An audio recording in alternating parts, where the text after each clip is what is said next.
അദ്ദേഹത്തിന്റെ പ്രതികരണം കേട്ടെങ്കിൽ മാത്രമേ അത് മനസ്സിലാവുകയുള്ളൂ അദ്ദേഹം എന്തൊക്കെയാണ് പറയുന്നത് എന്ന്.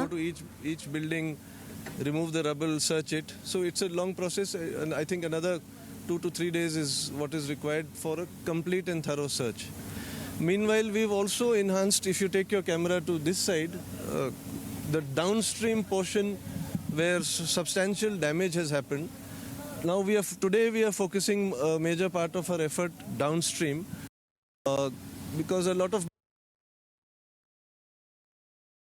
അതുതന്നെയാണ് ഇന്നത്തെ ദിവസത്തെ ഒരു രക്ഷാദൗത്യം. അത് ഏതൊക്കെ മേഖലകൾ കേന്ദ്രീകരിച്ചുള്ള ഒരു രക്ഷാദൗത്യമാണ് ഇന്ന് പ്ലാൻ ചെയ്യുന്നത്, എത്ര സംഘങ്ങളായി തിരിഞ്ഞു വേണം രക്ഷാപ്രവർത്തനം നടത്താൻ, ഏതൊക്കെ രീതി ഇന്ന് അവലംബിക്കണം എന്നതടക്കമുള്ള കാര്യങ്ങൾ തന്നെയാണ് അദ്ദേഹം വിശദീകരിച്ചുകൊണ്ടിരിക്കുന്നത്. നമുക്കത് വളരെ ഡീറ്റെയിൽഡായിട്ട് പ്രേക്ഷകരിലേക്ക് എത്തിക്കാൻ നമുക്കും അത് കേൾക്കേണ്ടതുണ്ട്. അദ്ദേഹം എന്തൊക്കെ കാര്യങ്ങളാണ് പറയുന്നതെന്ന് സാങ്കേതിക തടസ്സം പരിഹരിച്ചാൽ എത്രയും വേഗം പ്രേക്ഷകരിലേക്ക് എത്തിക്കാം. സാങ്കേതിക തടസ്സം എന്ന് പറയുമ്പോൾ ഈ റേഞ്ചിൻ്റെ അടക്കമുള്ള കാര്യങ്ങളാണ് ഞാൻ ഉദ്ദേശിച്ചത്.